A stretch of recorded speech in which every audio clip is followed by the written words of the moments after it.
கர்த்தருடைய பரிசுத்த நாமத்துக்கு மகிமை உண்டாகட்டும். ஆண்டவரும் உலக மீட்பெருமாகிய இயேசு கிறிஸ்துவின் நாமத்திலே உங்களை வாழ்த்துகிறேன்.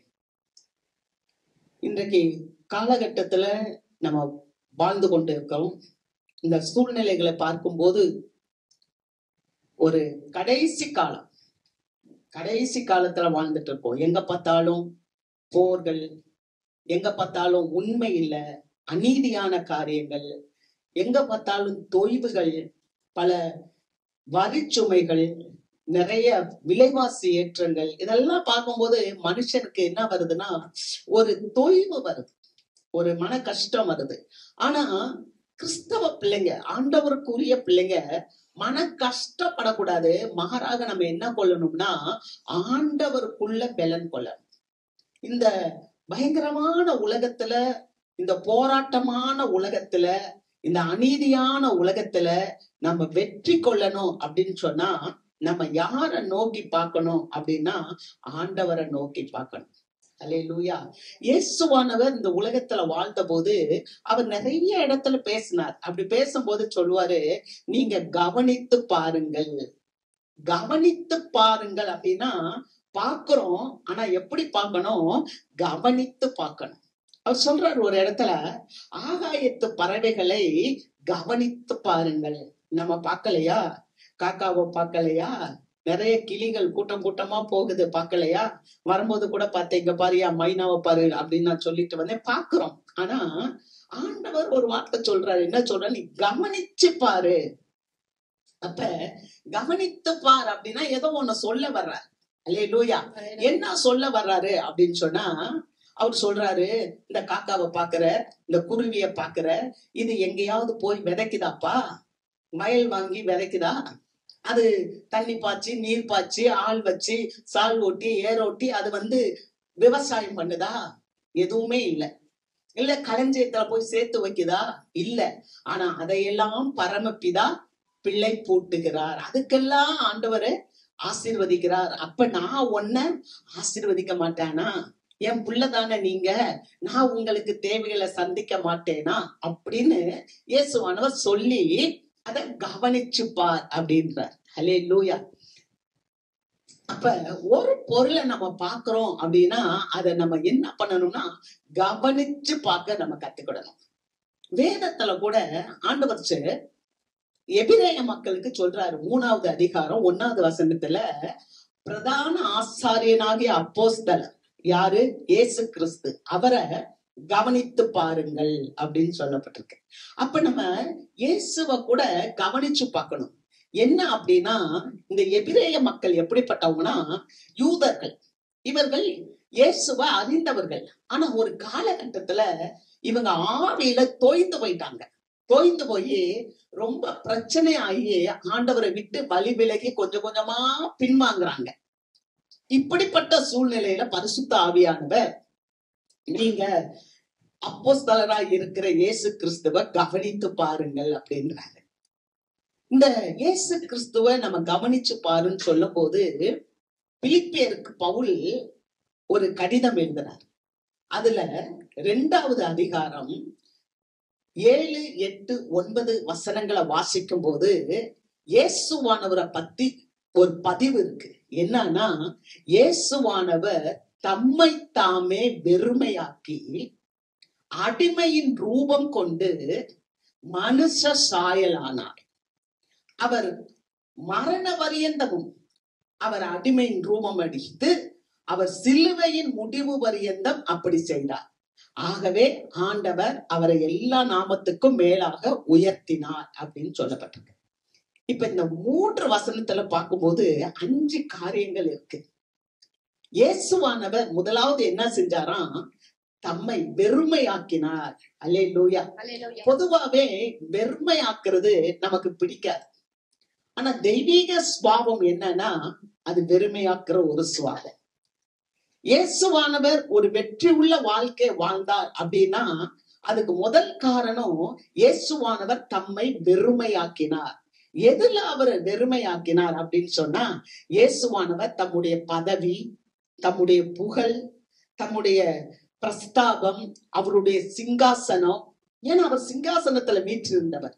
எல்லாத்தையும் விட்டு வெறுமையாக்கி அவர் இந்த உலகத்துக்கு வந்தார். அல்லேலூயா. அப்ப மனிதனுக்கு வெறுமையாக்குறது முடியாது. ஆனா ஆண்டவர் இயேசுவினுடைய சாயல் ஒரு பிள்ளைக்குள்ள வந்துருச்சுன்னா, இயேசுவானவருடைய ஆவி, அந்த பரிசுத்த ஆவி ஒரு பிள்ளைக்குள்ள வந்துருச்சுன்னா, தன்னை வெறுமையாக்கி கொள்ள அதால ஈஸியா முடியும். நீங்க பாத்தீங்கன்னு சொன்னா, ஆண்டவர் தான் இந்த உலகத்தை படைச்சாரு. ஆண்டவர் தான் சூரியன், சந்திரன், நட்சத்திரம், ஊர்வன, பரப்பனை எல்லாத்தையும் படைச்சாரு. படைச்சிட்டு ஆண்டவர் தான் மனுஷனை படைச்சாரு. ஒரு மனிதனை தான் படைச்சாரு, ஆதாம. ஆதாம் மூலமா ஒரு பெரிய ஜனக்கூட்டமே இன்னைக்கு வரைக்கும் நம்ம கூடி இருக்கிறது எல்லாம் அந்த ஒரு மனுஷன் மூலமா தான். அல்லேலூயா. அப்ப இவ்வளவு பெரிய மனிதர்கள் இவங்க திரண்டு வரும்போது, அங்க ஆதியாகமம் 11வது அதிகாரத்துல நம்ம வாசிக்கும் போது ஒரு கூட்டம் அப்படியே வருது.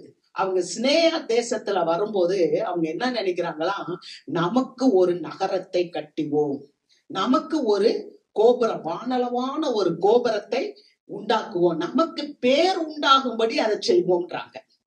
பாத்தீங்களா, மனிதனை படைச்சதே ஆண்டவர் தான்.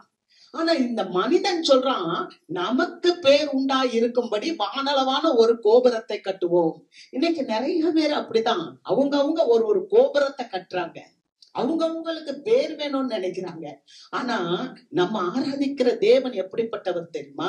நம்ம கவனித்து பார்க்கணும். இயேசுவ நம்ம கவனித்து பார்த்தா அவர் எப்படிப்பட்டவர்?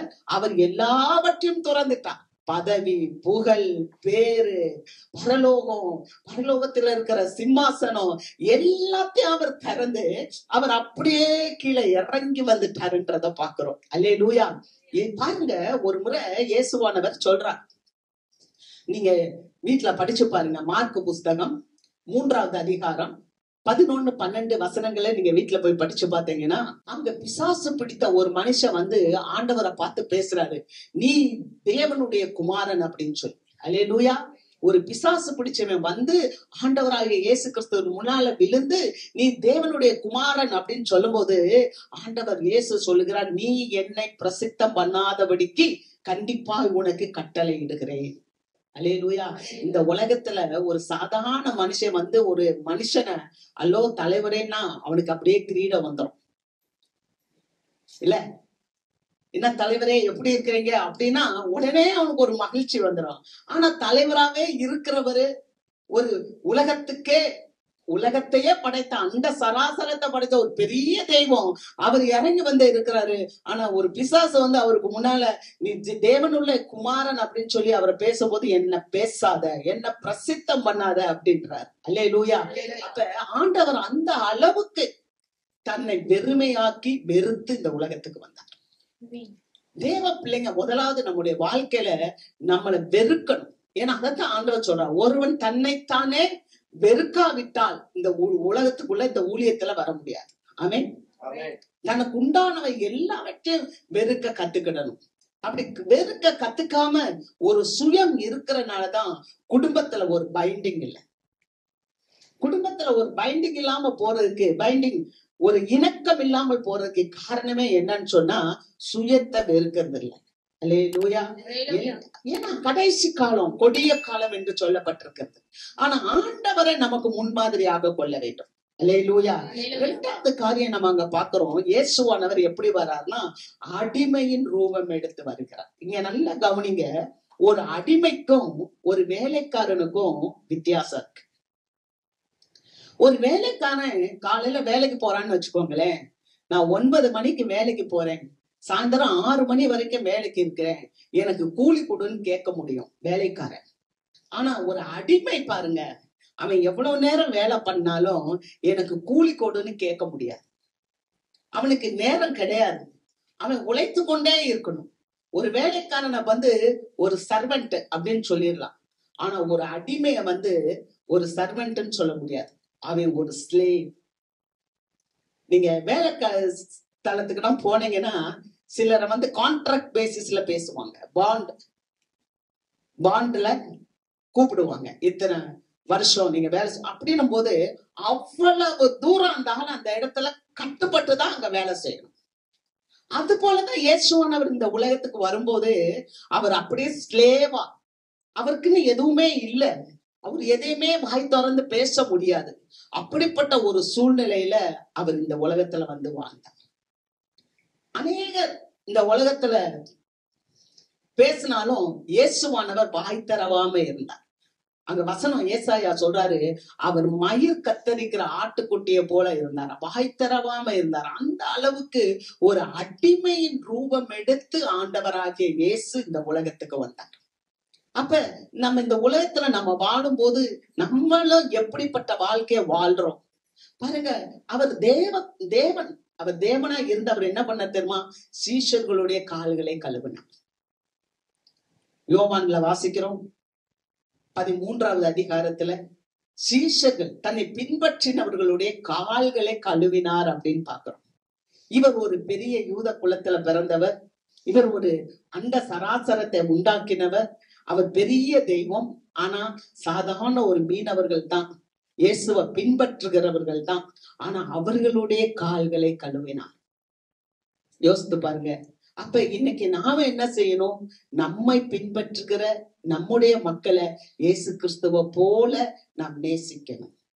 அதிகாரம் இருந்தாலும் பதவியில இருந்தாலும் நம்மளும் ஒரு அடிமையை போல நம்மளுடைய சூழ்நிலைகளை மாற்றி மக்களை நேசிக்க வேண்டும் என்பதை இயேசுவானவர் காட்டி சென்றார். அல்லேலூயா.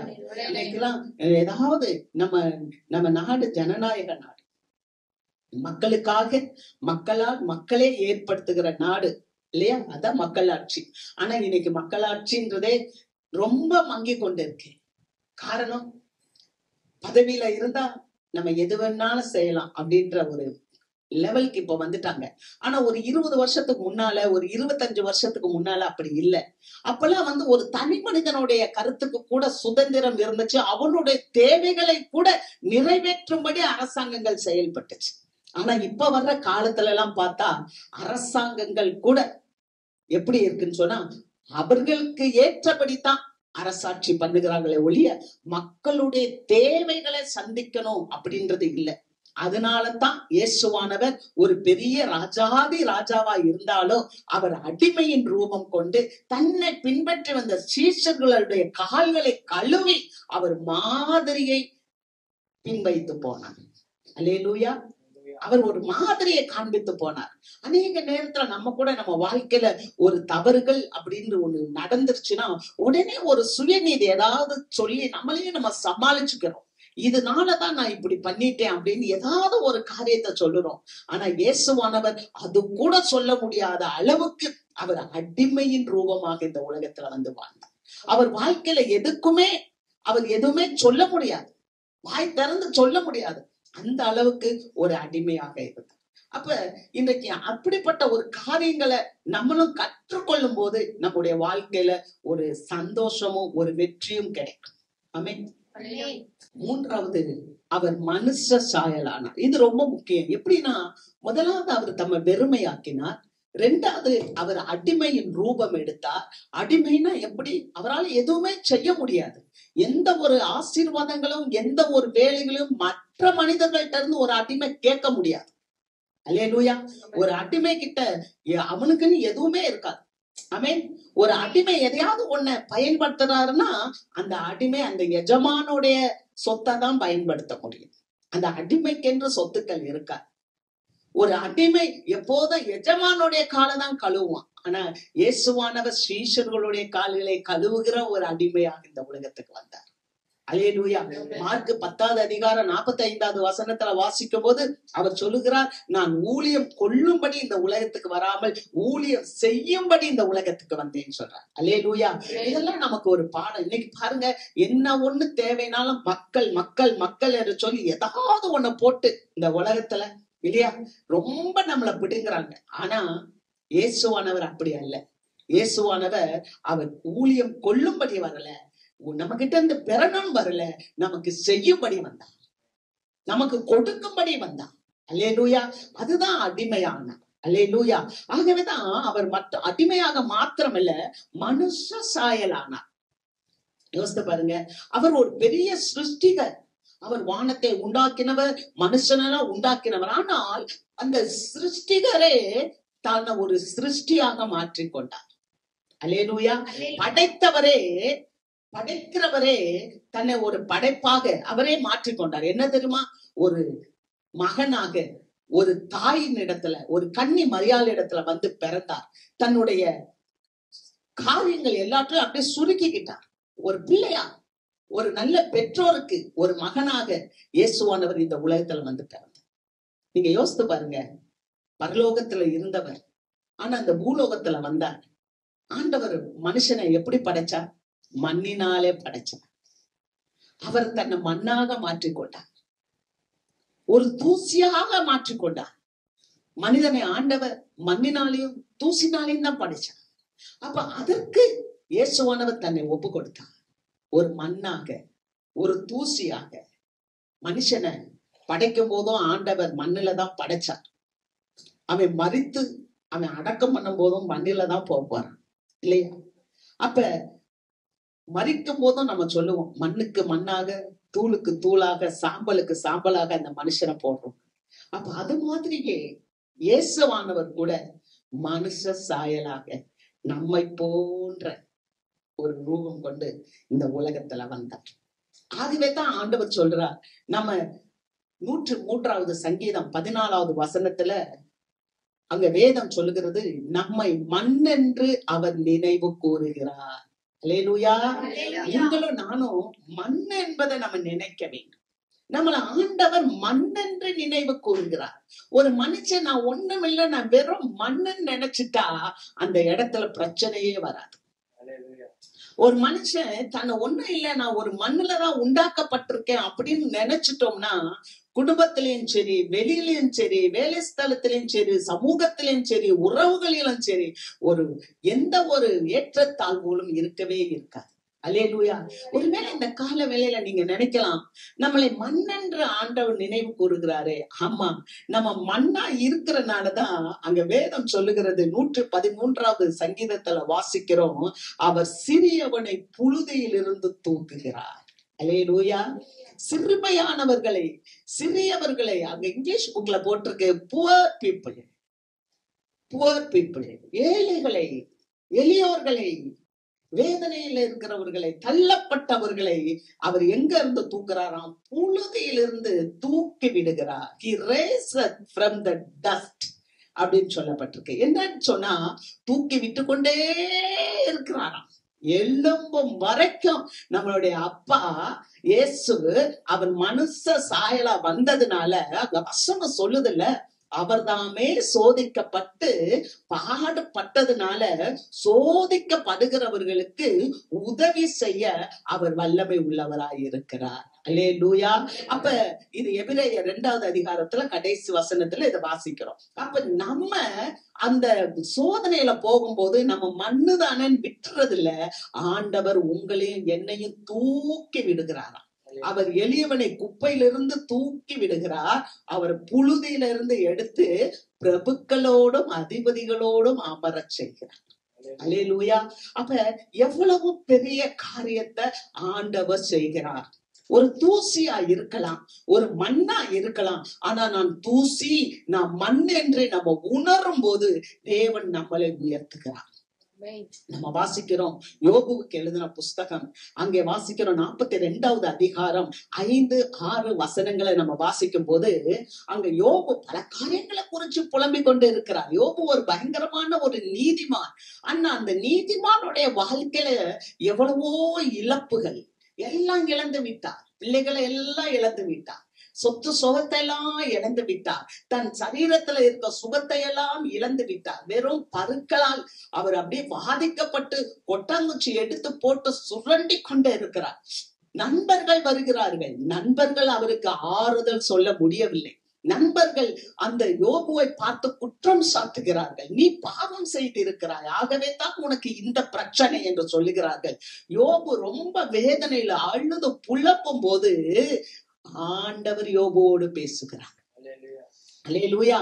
யோபுவோட ஆண்டவர் பேசுகிறார். நீதிமானாகிய யோபு, அந்த யோபு விட்டு ஆண்டவர் பேசுகிறார். என்ன சொல்லுகிறார்? அவர் பேசும்போது இப்ப யோபு சொல்லுகிறாரு, ஆண்டவரே, இதுவரைக்கும் நான் உங்களை காதால கேட்டேன், இப்ப நான் உங்களை கண்ணால பாக்குறேன்.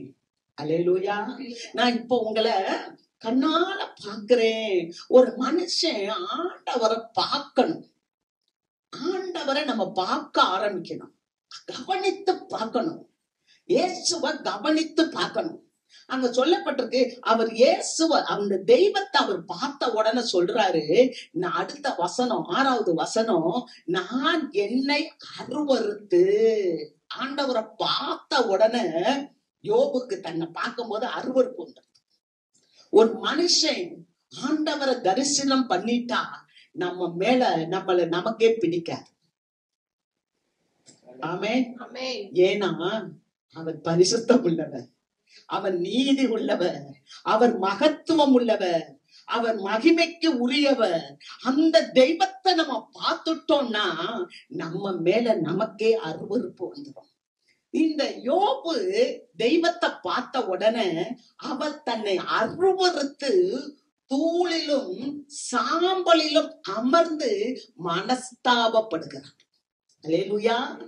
ஆண்டவரை பார்த்த உடனே அவர் அப்படியே தூசிலையும் தூள்லையும் சாம்பலையும் போட்டு உக்காந்துட்டு ஆண்டவர் பேர்ல மனஸ்தாபப்படுறார். ஏன் மனஸ்தாபப்படுறாருன்னா, ஆறுதல் சொல்ல வந்த ஜனங்கள் எல்லாம், நண்பர்கள் எல்லாம், நீ பாவிடா, நீ பாவிடா, நீ பாவம் செஞ்சடா, அதனாலதான்டா உன் பிள்ளைங்க செத்து போச்சு, நீ பாவம் செஞ்சடா, அதனாலதான்டா இன்னைக்கு நீ தரித்திரத்துல இருக்க, நீ பாவம் செஞ்சடா, அதனாலதான்டா உனக்கு இந்த வியாதி அப்படின்னு சொல்லி குற்றம் சாட்டும் போது குற்றம் சாட்டிக் கொண்டே இருக்கிறாங்க.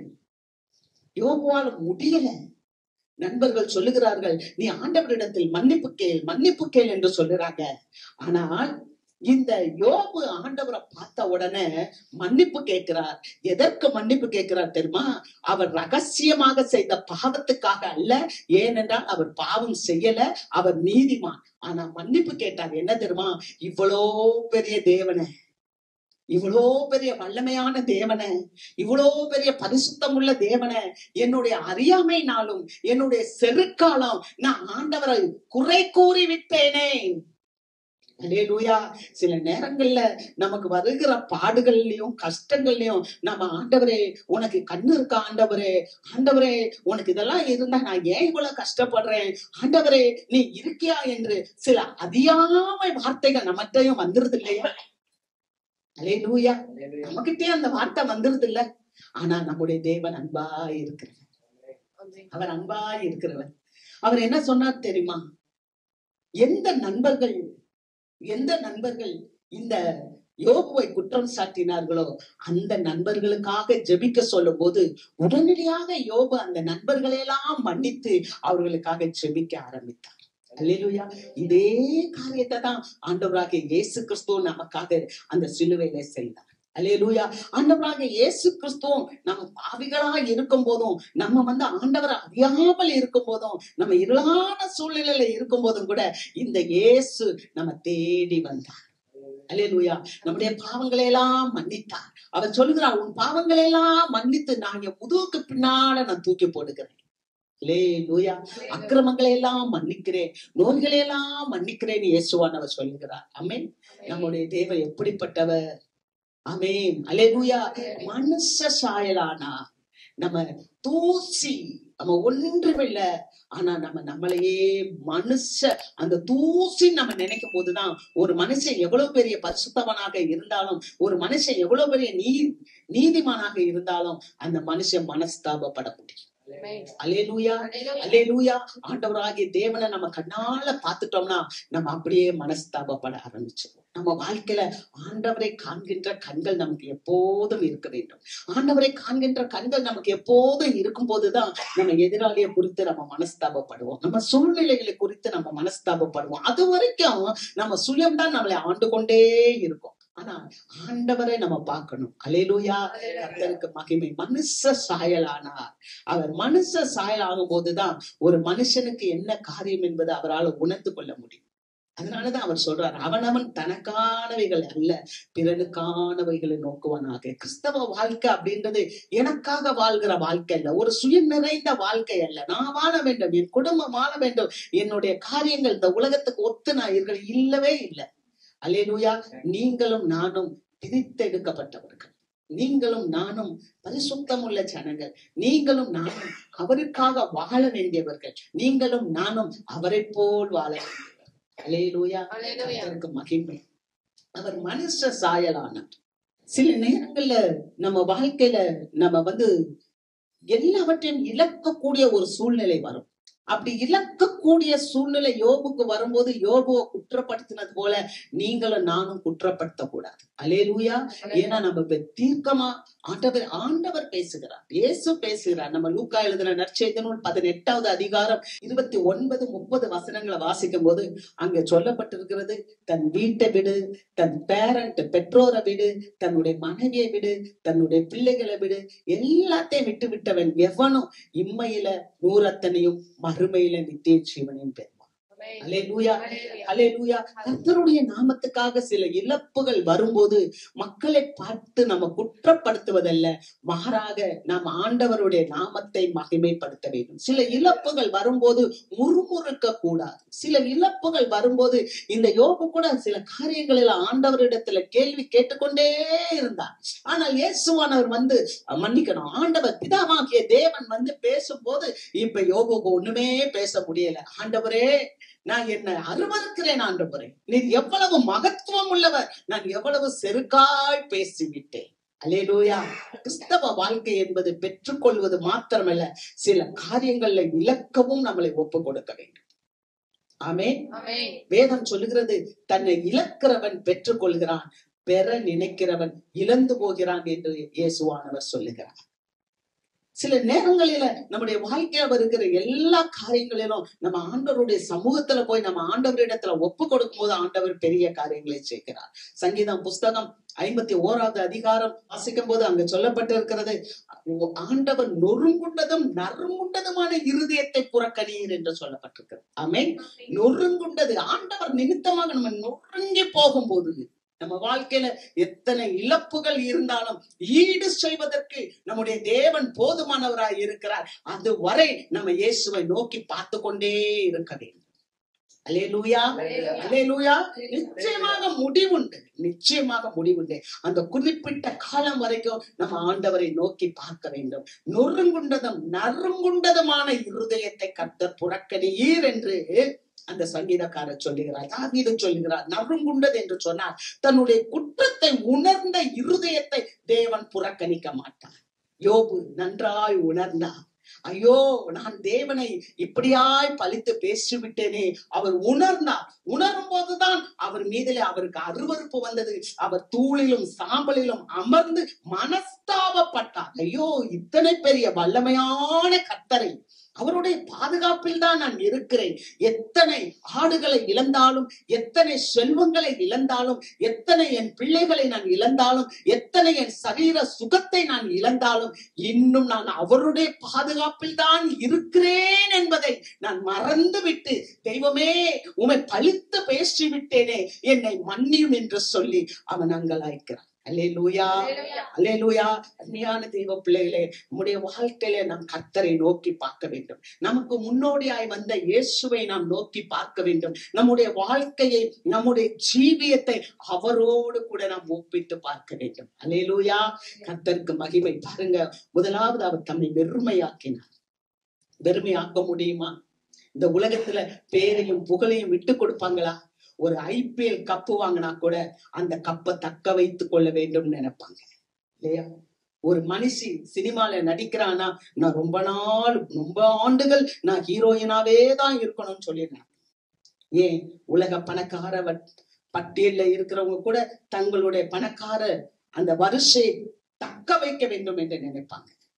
வல்லரசுகள், நாங்கள் வல்லரசாக வேண்டும் என்று, தக்க வைக்க வேண்டும் என்று நினைப்பார்கள். ஆனா இத்தனையும் படைத்த சர்வ வல்லமை உள்ள தேவன், ஆதியிலே வார்த்தை இருந்தது, அந்த வார்த்தை தேவனிடத்தில் இருந்தது, அந்த வார்த்தை தேவனாய் இருந்தது, உண்டாக்கப்பட்டது எல்லாம் அவராலே அல்லாமல் வேற ஒருவராலும் உண்டாக்கப்படவில்லை என்று யோவானுக்கு எழுதின நற்செய்தியினுள் 1வது அதிகாரம் 1 முதல் 3 வசனங்களில வாசிக்கிறோம். அப்படிப்பட்ட தேவனை மனுஷனாக வெறுமையாக இந்த உலகத்துக்கு வந்து உதித்தார். அல்லேலூயா. வெறுமையாக உதித்தது மாத்திரமல்ல, அடிமையாக வந்தார். அடிமையாக மாத்திரமல்ல, அவர் எப்படி வந்தார்? மனுஷ சாயலாக, உங்களை போல என்ன போல பசி, களைப்பு, வேதனை, துக்கம், கண்ணீர், பாடுகள் அத்தனையும் இயேசுவுக்கு இருந்தது. அல்லேலூயா. இன்னைக்கு நாம வருகிறோம் என்றால் நான் இயேசுவை பார்க்க வேண்டும், இயேசுவிலே நான் வெல்லப்பட வேண்டும். அல்லேலூயா. நான் வந்து என் கண் மூடி கண் சொருகி போன ஒரு காரியமாக அல்ல, நான் ஆராதிக்கிற தேவன் ஜீவனுள்ளவர். நான் ஆராதிக்கிற தேவன் ஜீவனுள்ள. அதனாலதான் ஆண்டவர் என்ன தெரியுமா சொன்னாரு? ஆண்டவர் முத ஒரு கூட்ட ஜனத்தை தெரிந்தெடுத்துட்டு அவங்களோட பேசுறார். எங்க பேசுறாரு? சீனாய் மலையில அக்கினியில இருந்து பேசுறார். பேசும்போது அங்க எந்த உருவமும் இல்லை. அதனாலதான் உருவத்தை வைக்காத, உருவத்தை வச்சா சமயங்கள் தோன்றிவிடும். நீ உருவத்தை வைக்காத, நான் வார்த்தையாகிய கடவுள். அல்லேலூயா. நான் வார்த்தையாகிய கடவுள். அந்த மோசேட்ட சொல்லும் போது கூட உன்னை யார் என்று சொல்ல என்று கேட்கும் போது நான் இருக்கிறவராகவே இருக்கிறேன் என்று சொல்லுகிறார். அல்லேலூயா. அந்த வார்த்தையாகிய தேவன் இந்த உலகத்துல நம்ம போல வந்து உதித்து அவர் மனுஷ சாயல் மாத்திரமல்ல, மரண பரியந்தம் அவர் மரண பரியந்தம் என்று சொல்லப்பட்டிருக்கு. மரண பரியந்தம் என்று சொன்னா மரணத்துக்காகவே இந்த உலகத்துல வந்து உதித்தார். இன்னைக்கு நீங்களும் நானும் ஆண்டவரிடத்துல போய் ஜெபிக்கிறோம் அப்படின்னு சொன்னா, ஆண்டவருக்கு நம்ம கீழ்ப்படுகிறோம் அப்படின்னு சொன்னா நமக்கு ஒரு நன்மை வரும், நமக்கு ஒரு ஆசீர்வாதம் வரும், நமக்கு ஒரு ஆரோக்கியம் வரும். அதனால நம்ம இயேசுவுக்கு கீழ்ப்படுகிறோம். ஆனால் இயேசுவானவர் ஏன் கீழ்ப்படிந்தார் தெரியுமா? அவங்க அப்பாவுக்கு தன்னை அப்படியே ஒப்பு கொடுக்க மரண பரியந்தம். அல்லேலூயா. அங்க வசனம் சொல்லப்படுகிறது, மரணத்துக்கு நியமிக்கப்பட்டவராகவே இந்த உலகத்துக்கு வந்து பிறந்தார். சில நேரங்கள்ல ஆண்டவரை நம்ம நோக்கி பார்க்கும்போது அவர் பேரை மட்டும் இல்ல, பிரஸ்தாபத்தை மட்டும் இல்ல, புகழ மட்டும் இல்ல, சிங்காசனத்தை மாற்றம் இல்ல, தன்னுடைய ஜீவனை நமக்காக கொடுத்தார். அவருடைய ஜீவனை நமக்காக கொடுத்த போது அவருக்கு கெட்ட பேர் தான் வந்துச்சு ஒழிய நல்ல பேர் வரல. அல்லேலூயா. அவருடைய மரணத்துல கூட அவருக்கு நல்ல பேர் வரல. நம்ம எத்தனை முறை நமக்கு ஒரு கெட்ட பேர் வந்துருச்சுன்னா, நம்மள ஒருத்தவங்க அவமானப்படுத்துறாங்கன்னா, நம்மள ஒருத்தவங்க நிந்தையா பேசுறாங்கன்னா எவ்வளவு நமக்கு கோபம் வருது, எவ்வளவு நம்ம எரிச்சல் படுகிறோம், எவ்வளவு நம்ம வேதனைப்படுறோம். ஆனா பாவிகளாகிய நாம ஏதாகில ஒரு விதத்துல ஒரு குற்றம் செஞ்சிருக்கலாம், ஒரு பொய் கூட பேசலாம். ஆனா பாவமே செய்யாத ஒரு பரிசுத்தவான் எவ்வளவு நிந்தைக்கு உட்படுத்தப்பட்டார், அவமானத்துக்கு உட்படுத்தப்பட்டார். அங்க வசனத்தை நம்ம வாசிக்கிறோம். எபிரேயர் புஸ்தகம் 5வது அதிகாரத்துல அவர் குமாரனா இருந்தும் பட்ட பாடுகளினாலே கீழ்ப்படிதலை கற்றுக்கொண்டார். அப்ப இவர் குமாரன் எப்ப பாடுகள் பட்டார்? எப்ப? அவர் பூமிக்கு வரும்போதுதான் பாடுகள் பட்டார். அல்லேலூயா. ஆனா அவர் எப்போதுமே கீழ்ப்படுகிற பிள்ளை. அவர் பரலோகத்துல இருக்கும்போது அவ்வளவு தூதர்கள் அவர் வந்து பாடி கனப்படுத்தி ஆராதனை செஞ்சிருப்பாங்க. இயேசுவானவர் பரலோகத்துல இருக்கும்போது அங்க உள்ள எல்லாத்தையும் அவர் தன்னுடைய கட்டுப்பாட்டுல வச்சிருப்பார். தூதர்கள் எல்லாம் வருவாங்க, தூதர்கள் எல்லாம் ஒரு இடத்துல வச்சு அவர்களுக்கெல்லாம் பராமரிக்கிறது, ஆலோசனை சொல்றது, பெரிய காரியத்தை பரலோகத்துல இயேசுவானவர் செய்துட்டு இருந்தார். ஆனால் அவங்க அப்பா சொன்னாரு, நீ பூலோகத்துக்கு போக வேண்டும், என்னுடைய குமாரனாக போக வேண்டும், பூலோகத்துல இருக்கிற மக்கள் எல்லாம் மீட்படைய வேண்டும், அவர்கள் பாவத்துல கண்ணீர்ல கஷ்டத்துல வியாதியில இருக்கிறாங்க, அவர்களுக்கு நீ ஒரே பலியாக, நீதான் ஒரே பலி, நீ ஒரு பலியாக போய் அவர்களுடைய கண்ணீர் கஷ்டம் வியாதிகள் தரித்திரங்கள் பாடுகள் இவைகளிலிருந்து நீ அவர்களை மீட்டெடுக்க வேண்டும், நீ போ என்று சொல்லும் போது அவன் மரிப்பதற்காகவே இந்த உலகத்திற்கு வந்தான். மரண பரியந்தம், till unto death, சாகிறதற்காக அவர் இந்த உலகத்துக்கு வந்தார். அல்லேலூயா. வட இந்தியாவுல வில்லியம் கேரி அப்படின்ற ஒரு மிஷினரி வந்தார். நான் சமீபத்துல 2019 அங்க போயிருந்தப்ப கல்கத்தாவுல அந்த இடத்தை பார்த்தேன். அவர் லண்டன்ல இருந்து வந்திருந்தார். அங்க வந்து சிரம்பூர் யூனிவர்சிட்டி ஒரு பெரிய பல்கலைக்கழகத்தை நிறுவி அநேக மக்களுக்கு அங்க ஆண்டவரை பத்தி சொல்லி ஒரு பாடசாலை நிறைய இது பண்ணி அந்த நாகரிகத்தை கொண்டு வந்தார். மக்களுக்கு நிறைய நாகரிகத்தை கற்றுக் கொடுத்தார், பிள்ளைகளுக்கு பாடங்களை கற்றுக் கொடுத்தார், ஆண்டவரை பத்தி பேசினார், ஒரு பெரிய வெளிச்சத்தை அந்த பகுதியில ஏற்றினார். இன்றைக்கு நம்ம கொல்கத்தாக்கு போனோம்னா வில்லியம் கேரிய பத்தி நிறைய கண்டுபிடிப்பாங்க. நிறைய படிக்கிறவங்களும் இன்னைக்கு அந்த ஊர்ல கிறிஸ்தவ படிப்பு படிக்கிறவங்க அங்க அந்த யூனிவர்சிட்டியில படிக்கிறாங்க. அப்ப இவர் பல்வேறு நூல்களை எழுதியிருக்கிறார். ஒரு நாள் ஒரு நபர் அந்த வில்லியம் கேரி அவர்களை சாப்பிட அழைத்தாங்க. அப்ப அவர் மேஜையில போய் உட்கார்ந்து சாப்பிடும் போது அவருடைய புகழ், அவருடைய காரியங்கள் எல்லாம் ஒரு மனிதனால ஏற்றுக்கொள்ள முடியல. அவருக்கு பொறாம. அதனால அவர் என்ன சொல்றாரு, சாப்பாட்டு மேஜையில இருக்கும்போது வில்லியம் கேரிய பார்த்து சொல்றாரு, அங்க உள்ள மக்கள்கிட்ட, எனக்கு வில்லியம் கேரி அவர்களை ஏற்கனவே தெரியும். அவர் இங்கிலாந்து தேசத்துல செருப்பு கடை வைத்திருந்தார் அப்படின்னு சொன்னார். அப்போது உடனே வில்லியம் கேரி சொன்னாரு, நீங்க தப்பா சொல்லுறீங்க, நான் செருப்பை தைத்து கொண்டிருந்தேன் சொன்னார். அல்லேலூயா. நான் செருப்பு கடை வைக்கவில்லை, நான் செருப்பை தைத்து கொண்டிருந்தேன். உடனடியாக சொன்னார். என்ன தெரியுமா அதுக்கு காரணம்? அவர் ஏற்கனவே மரித்து போயிருந்தார். அல்லேலூயா.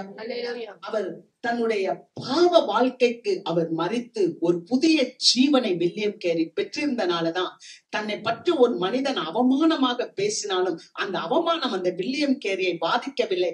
அதற்கு மாறாக நான் கடை வைத்திருக்கவில்லை, நான் செருப்பு தைக்கிறவனாக இருந்தேன் என்று சொல்கிறார். அல்லேலூயா. அருமையான தேவ மக்களே, அந்த ஆண்டவராகிய இயேசு கிறிஸ்து மரித்தார் என்றால் நீங்களும் நானும் கூட அதற்கு முன்னோடியாக நம்முடைய பழைய வாழ்க்கையில இருந்து நாம் மரித்து நாம் உயிர் பெற வேண்டும். அல்லேலூயா. ஆகவேதான் அந்த பவுல் சொல்லுகிறார், ஒருவன் கிறிஸ்துவுக்குள் இருந்தால் அவன் புதிய சிருஷ்டியாக இருக்கிறான், பழையவைகள் எல்லாம் ஒளிந்து போயின, எல்லாம் புதிதாயின. ஆமென். ஒரு புதிய வாழ்க்கைக்குள்ளாக நம்ம வரும்போது நமக்கு வருகின்ற அவமானங்கள் ஒரு பெரிய காரியமாக இருக்காது. ஒரு புதிய வாழ்க்கைக்குள்ளாக வரும்போது நம்மளை குற்றப்படுத்துகிற காரியங்கள் நமக்கு ஒரு பெரிய காரியமாக இருக்காது. ஆமென்.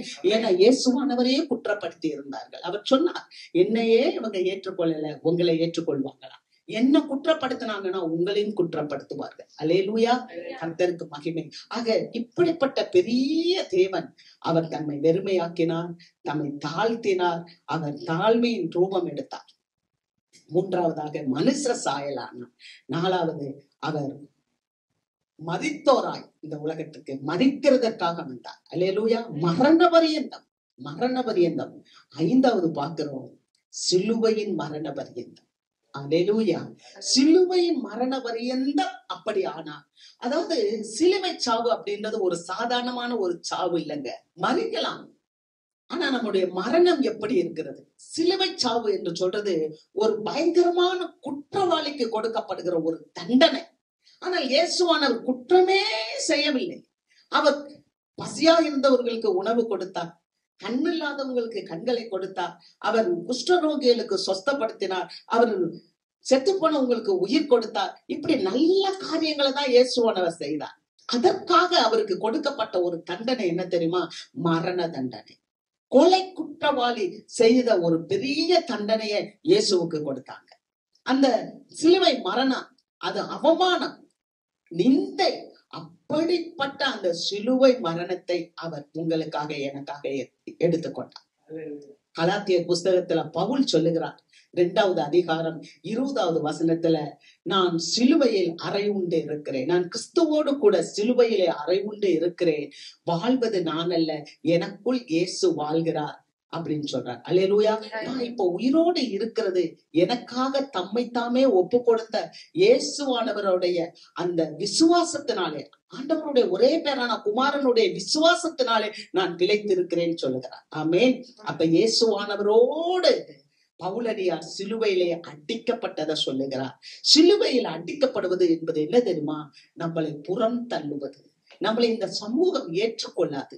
உங்களை உங்க மக்கள் ஏற்றுக்கொள்ள மாட்டாங்க, உங்க குடும்பத்திலேயே உங்களை ஏற்றுக்கொள்ள மாட்டாங்க. சில நேரத்துல உங்களை புறம் தள்ளுவது போல இருக்கும், உங்களை தாழ்த்துகிறது போல இருக்கும். அல்லேலூயா. இந்த சிலுவையில் அறையப்படுதல் என்பது புறக்கணிப்பது. தாழ்த்துகிறதுல ஒரு பகுதிதான் புறக்கணித்தல். இந்த புறக்கணித்தல் எனக்கு இருக்கிறதே என்று சொல்லி நம்ம வேதனைப்பட வேண்டியது இல்லை. இயேசுவானவர் சொன்னா, என்னையவே அவங்க புறம் தள்ளினாங்கன்னா உங்களை புறம் தள்ளுவாங்க. அல்லேலூயா. அவர் தமக்கு சொந்தமானதிலே வந்தார், அவர்களோ அவரை ஏற்றுக்கொள்ளவில்லை. அல்லேலூயா. இயேசுவானவர் சொந்த யூத குலத்துல வந்தார். யார் இயேசுவை ஏற்றுக்கொள்ளவில்லை? யூதர்கள் ஏற்றுக்கொள்ளவில்லை. அப்ப உங்களில, உங்கள் குடும்பத்துல, உங்களுடைய சமூகத்துல, உங்களுடைய இடத்துல உங்களை யாராவது ஏற்றுக்கொள்ளாமல் உங்களை புறம் தள்ளினார்கள் என்றால் நீங்கள் சிலுவையில் அறையப்பட்டுள்ளீர்கள். அதற்காக நீங்கள் ஸ்தோத்திரம் செலுத்துங்கள். அல்லேலூயா, அல்லேலூயா. நம்ம 3 நாளைக்கு மேல உள்ள உட்கார முடியாது. ஏன்னா இயேசுவானவர் எந்திரிச்சிட்டார் உயிரோட. அல்லேலூயா. கர்த்தருக்கு மகிமை. பாருங்க, இந்த பவுல் சொல்லும் போது சொல்லுகிறார், அநேகர் இயேசுவை நேசிக்கிறாங்க. பிலிப்பியர்ல சொல்லுகிறார் 18-19 வசனங்கள், 3வது அதிகாரம் பிலிப்பியர் 3:18-19 வசனங்களை வாசிக்கும் போது அநேகர் இயேசுவை பின்பற்றுகிறாங்க. ஆனா அவர்கள் சிலுவைக்கு பகைஞர்களாக இருக்கிறார்கள். சிலுவைக்கு பகைஞர்களாக இருக்கிறார்கள். அவர்கள் தேவனை நேசிக்கிறது இல்ல. அவர்கள் இந்த பூமிக்குரியவைகளையே நாடுகிறார்கள். அவர்களுடைய தேவன் வயிறு, அவர்களுடைய லட்சை, அவர்களுடைய முடிவு அழிவு என்று சொல்லுகிறார். பிரியமான தேவ மக்களே, இந்த உலகத்துல உங்களை மக்கள் புறக்கணிக்கிறாங்கன்னு சொன்னா, உங்களை மக்கள் தாழ்த்துகிறார்கள் என்று சொன்னால், நீங்கள் தாழ்த்தப்படுவீர்கள் என்று சொன்னால், உண்மையாக நீங்கள் ஆண்டவருடைய கரத்துல இருக்கிறீங்க. அல்லேலூயா, அல்லேலூயா. சில புறக்கணித்தல்கள் வரும்போதுதான் நம்ம ஆண்டவருடைய பிரசன்னத்துக்குள்ளாக இருக்கிறோம். ஆமென், ஆமென். நம்ம விசுவாசிக்கணும். நீங்க புறக்கணிக்கப்படுறீங்களா? குடும்பத்தாரால் புறக்கணிக்கப்படுகிறீங்களா? நீங்க பிள்ளைகளால் புறக்கணிக்கப்படுகிறீங்களா? நீங்க சமுதாயத்தால் புறக்கணிக்கப்படுகிறீர்களா? உங்களை தாழ்த்தி வைத்திருக்கிறார்களா? உங்களை தள்ளி கொண்டு இருக்கிறார்களா? அப்படி என்றால் நீங்கள் தேவனுடைய திட்டத்தில் இருக்கிறீர்கள் என்பதை மறந்து போகாதீங்க. அல்லேலூயா. நம்ம வாசிக்கலாம். யோவான் எழுதின நற்செய்தி நூல் 18வது அதிகாரம் 36வது வசனத்தை வாசிப்போம். இயேசு பிரதியுத்தரமாக, என் ராஜ்யம் இவ்வுலகத்துக்குரியதல்ல. என் ராஜ்யம் இவ்வுலகத்துக்குரியதானால் நான் யூதரிடத்தில் ஒப்பு கொடுக்கப்படாதபடிக்கு என் ஊழியக்காரர் போராடி இருப்பார்களே. இப்படி இருக்க என் ராஜ்யம் இவ்விடத்திற்குரியதல்ல என்றார். ஹல்லேலூயா. பாருங்க, இயேசுவானவர் சொல்லுகிறார், என்னுடைய ராஜ்யம் இந்த உலகத்துக்கு உரியதல்ல. இந்த உலகத்துக்கு உரியதுன்னு சொன்னா என்னுடைய யூதர்கள், அதாவது சீஷர்கள் எனக்காக போராடி இருப்பாங்க. சில வேளைகளில நம்ம சிலுவையில அறையப்படும் போது, நம்ம கல்வாரியில பயணப்படும் போது, நம்ம கூட இருக்கிறவங்களே நம்மளை விட்டு போயிடுவாங்க. புறந்தள்ளுகிறது, புறந்தள்ளப்படுறது. கர்த்தருக்கு ஸ்தோத்திரம். இயேசுவானவர் சொன்னார் சீஷர்களை பார்த்து, யோவான் 16ல வாசிக்கிறோம், நீங்கள் எல்லாரும் என்னை விட்டு அவனவன் தன் தன் இடத்துக்கு போகும் காலம் வரும், ஆனாலும் பிதாவானவர் என்னோடு கூட இருக்கிறார். அல்லேலூயா. அப்படியேதான் இயேசுவை கல்வாரிக்கு கொண்டு போகும்போது அத்தனை சீஷர்களும் ஓடி போனார்கள், அத்தனை சீஷர்களும். ஆனால் பிதாவானவர் அவரை கைவிடவே இல்லை. ஆகவேதான் இயேசுவானவர் சொன்னார், உலகத்திலே உங்களுக்கு உபத்திரவம் உண்டு, திடன் கொள்ளுங்கள், நான் இந்த உலகத்தை ஜெயித்தேன் என்று சொன்னார். அல்லேலூயா. உபத்திரவம் உண்டுதான் தேவ பிள்ளைக்கு, ஆனா ஜெயம் தேவ பிள்ளைக்கு. அல்லேலூயா, அல்லேலூயா. கர்த்தருக்கு மகிமை. அதை சொன்னார், உலகத்துல உங்களுக்கு உபத்திரம் இருக்குப்பா, ஆனாலும் நீங்க திடன் கொள்ளுங்கள், பயப்படாதீங்க, நான் இந்த உலகத்தை ஜெயித்தேன் மாத்திரம்ல. அவர் சொல்றாரு, நான் என் உலகம் இந்த உலகத்துக்கு உரியது அப்படின்னு சொன்னா, என்னுடைய சீஷர்கள் எனக்காக அவங்க வாதாடி இருப்பாங்க, என்னை விட்டு கொடுத்திருக்க மாட்டாங்க. என்னுடைய உலகம் பரலோகத்துக்கு உரியது. அல்லேலூயா. அருமையான தேவ மக்களுக்காக நம்ம ஆண்டவர் இந்த பூமிக்கு உள்ளாத காரியத்தை, இந்த பூமிக்குரிய காரியத்தை நமக்கு கொடுக்காமலே இப்ப அப்படிலாம் இல்ல. அவர் வந்ததே பூமிக்குரிய காரியத்தை செய்து கொடுத்துக்கிட்டு இருக்கார். ஆமென், அல்லேலூயா. ஆனால் பவுலடியார் சொல்றாரு, பூமிக்குரியவைகளை மாத்திரமல்ல மேலானவைகளை தேடுங்கள், ஏன்னா காலம் சமீபமா இருக்கிறது. அல்லேலூயா. கர்த்தருக்கு மகிமை. ஆக நம்ம இன்றைக்கு நமக்குள்ள பவுல் கேட்கிறார், பிலிப்பு சபையை பார்த்து கேட்கிறார், நீங்கள் சிலுவையில் அறையப்படுகிறதை விரும்புகிறீர்களா? ஏன் தெரியுமா? சிலுவையில் அறையப்படும் போது மாத்திரம்தான் உயிர்த்தெழுதல் இருக்கும். நம்மளை எந்த அளவு புறம் தள்ளுகிறார்களோ அந்த அளவு நாம் எழுந்திருப்போம். எந்த அளவு நாம் தாழ்த்தப்படுகிறோமோ அந்த அளவு நாம் எழுந்திருப்போம். அல்லேலூயா. ஆகவேதான் நம்ம கிறிஸ்துவின் நிமித்தம் வரும் நிந்தைகளுக்காக கர்த்தரை நாம் ஸ்தோத்தரிக்க வேண்டும். அல்லேலூயா, அல்லேலூயா. ஏனென்றால் எங்க நமக்கு சிலுவை காணப்படுகிறதோ அங்கேதான் நமக்கு சிங்காசனம் உண்டு. கர்த்தருக்கு மகிமை. அல்லேலூயா. நம்ம வாசிக்கிறோம் சங்கீதம் 118வது சங்கீதம் 22வது வசனம். விங்கு கட்டுகிறவர்கள் ஆகாது என்று தள்ளின கல்லே மூளைக்கு தலைக்கல்லாயிற்று. பாத்தீங்களா? ஆண்டவராகிய இயேசுவை தேவன் உயர்த்தினார். அல்லேலூயா. அவர் வெறுமையாக வந்தார், அவர் அடிமையாக வந்தார், மனுஷ சாயலாக வந்தார், மறிக்கிறதற்காக வந்தார், சிலுவையில் மறிக்க ஒப்பு கொடுத்தார். ஆகவே பிதாவாகிய தேவன் அவரை எல்லா நாமத்துக்கும் மேலாக உயர்த்தினார். எந்த ஒரு வீடு கட்ட ஆகாது என்று தள்ளின கல்லு தலைக்கு மூலக்கல்லாயிற்று. அல்லேலூயா. வேணான்னு ஒரு கல்லை உதறி போட்டுக்கிட்டே இருப்பான் ஒரு வீடு கட்டுறாள். கடைசி அந்த கார்னர் ஸ்டோன் அது மேல முடிக்கும் போது கடைசி அந்த கல்லுதான் உதவும் என்று சொல்லப்பட்டிருக்கிறது. அதுபோல ஆண்டவராகிய இயேசு கிறிஸ்துவ தேவன் உயர்த்தினார். எல்லா நாமத்துக்கும் மேலான நாமத்தை அவருக்கு கொடுத்தார். கர்த்தருக்கு ஸ்தோத்திரம். இதெல்லாம் எப்படி கிடைத்தது? இயேசுவை புறக்கணித்ததனால் பெற்றுக்கொண்டாரா? இல்ல. இயேசுவை புறக்கணிக்கும் போது அவருடைய பிரதிக்கிரியை எப்படி இருந்தது? அல்லேலூயா. இன்னைக்கு நம்மளை புறக்கணிக்கலாம், ஆனால் புறக்கணிக்கும் போது நாம் எப்படி ரியாக்ஷன் கொடுக்கிறோம்? அல்லேலூயா. நம்மளை புறக்கணிக்கும் போது நாம் எப்படி பிரதிக்கிரியைகளை செய்கிறோம் என்பதை ஆண்டவர் பார்க்கிறார். நம்முடைய பிரதிக்கிரியைகளுக்கு தக்க பலன் உண்டு என்பதை ஆண்டவர் நமக்கு சொல்லுகிறார். அல்லேலூயா. புறக்கணித்ததினால் வந்த உயர்வு அல்ல, புறக்கணித்தலின் போது ஆண்டவருடைய பிரதிக்கிரியையினாலே ஆண்டவர் பிதாவாகிய தேவன் அவருக்கு அந்த கனத்தை கொடுத்தார். பூமியிலும் வானத்திலும் உள்ள எல்லாருடைய முழங்கால்களும் அவருக்கு முன்பாக முடங்கும்படி, இந்த உலகத்தை அவர் நியாயம் தீர்க்கும்படி ஆண்டவராகிய தேவன் குமாரனாகிய கிறிஸ்துவுக்கு அந்த அந்தஸ்தை கொடுத்தார். அல்லேலூயா. அடுத்த வசனத்தை நம்ம வாசிக்கிறோம் பாருங்க. 23வது வசனம். 118:23. அது கர்த்தராலே ஆயிற்று. அது கர்த்தராலே ஆயிற்று. யாரால ஆயிற்று? யார் இயேசுவை இயேசுவை கர்த்தர். அல்லேலூயா.